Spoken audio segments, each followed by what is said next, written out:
We all have the power in our underpants. Now,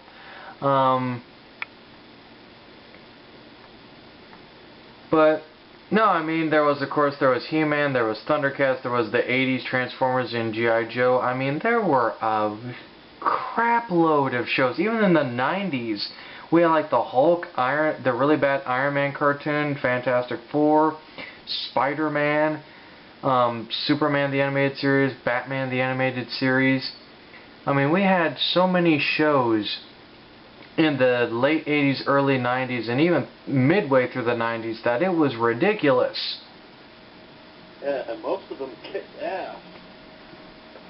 Oh yeah, and the music, and I mean, and the entrances to Superman the animated series and Batman the animated series, those are iconic. Those are legendary.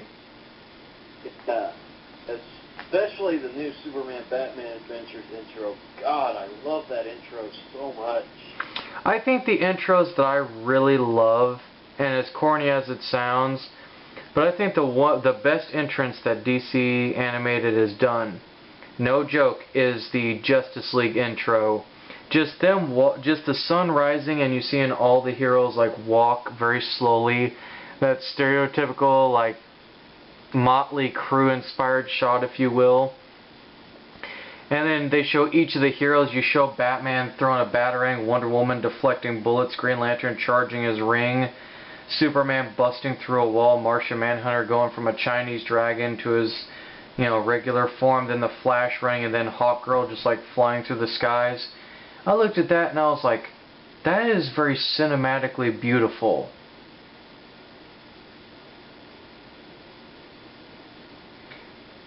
Justice League Unlimited was good. I like that intro, but I don't know, just something about the Justice League intro. It's not just the music, but it's just the way it looks. It's epic. It's almost like a comic. It's almost like one of those motion comics, if you will. Yeah. Although, in my opinion, it looks way better than a motion comic.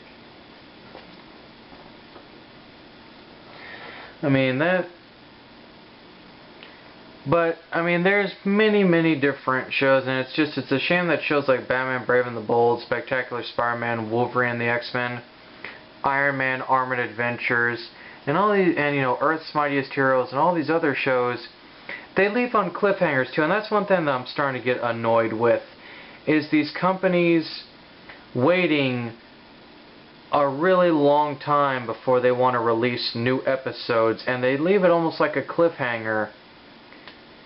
And I don't like that. We did that with Spectacular Spider-Man and we got no third season, and now presumably Earth's Mightiest Heroes might be coming to an end. Ultimate Spider-Man might fall through before it even starts. I'm not trying to be cynical or negative here, but I'm looking at this stuff and it's like, really? You can't hold on to at least one or two shows and have it last more than say 2 or 3 seasons?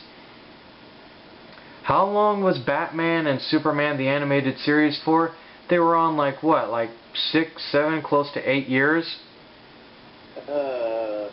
Superman was only on for like 4, with like 2 to 3 seasons. Batman was on for almost 8 years. Batman was on. It was ridiculous how long running that show was. That show was really long running. It irritates me when I look at these cartoon shows and they're like, well, it depends, it all depends on the audience. Well, I'm starting to think the audience doesn't really matter. I think it's just whatever the executives want to do. And I'm sorry, but I know for a fact that Brave and the Bold has a very strong fan base. So I think they're just canceling the show just because they've run out of writing and it's becoming conflictual with actors. And you can correct me if I'm wrong on this all you want, folks. I'm just stating my opinion. Because to me it makes no logical sense. But then again, according to a lot of people, I don't know what logic is. And that's another thing that actually is getting on my nerves, but we'll save that for another discussion. As a matter of fact, I'll probably write that down. Is, you know, fanboyism and this hardcore fanboyism and how, you know, nerds are basically trying to school other nerds and tell them that, you know, hey, look, you're not right. Now, I'll admit, I've done that to you a couple of times, but I always try to explain within logic why. Like, give you an example, that whole Batman Beyond thing. You say that it's the gun, I say it was the heart attack.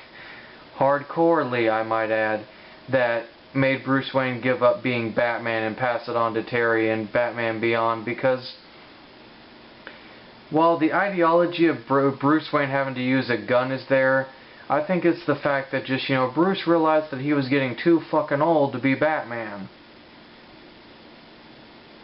You know, that's just, you know, so examples like that, folks, are what kind of make the world go around or make the world stop. I wasn't arguing with you about that. I was just saying, I just could have sworn that it was that thing. I guess it could be either one of those things. Well, I mean, and yeah, it's the compromising. And that's one thing I don't think a lot of people realize. It's a great scene, though. You can't argue that's an awesome scene. It is a great scene, you know, regardless of what the main point is, because because Bruce Wayne finally realizes that he can't do this anymore. It's very sad and tragic. You know, because, I mean, oh, and you know what? I completely forgot to actually mention something about our, you know, women in comic books thing, and while I got this last minute or so, but I think another great example is in that Fantastic Four World's Greatest Heroes. They show in that show, to their credit, just how strong Sue Storm actually is. Because Sue basically she pulls a Moses, as I call it. She did a parting of the Red Sea shit. She basically took all the water in Namor's, like, castle, and not only smushed Ben, which to be able to smush Ben Grimm is damn near impossible, but she smushed Ben up against a wall, Johnny against a wall, Reed, who is the most flexible man in the Marvel Universe, even he's just compact and confined, and on top of that, she smushed Namor against a wall and basically, you know, pinned his ass to submission. Now, let's recap on this. There's about, what, like 50 trillion tons of water, and she's moving it effortlessly like it's Play-Doh.